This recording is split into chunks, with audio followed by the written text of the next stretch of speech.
Hi Heroes! Welcome back to our channel. Today, samahan nyo ako mag-training para sa aming next game.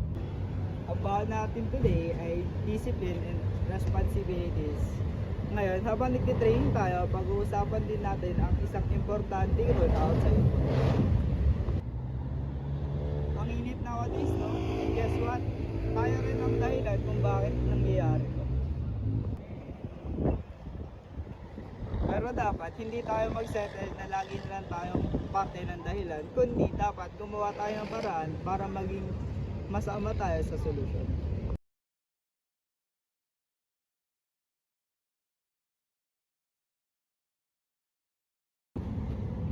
In football, hindi mo pwede suluhin ng bola, you should pass it so the game can continue.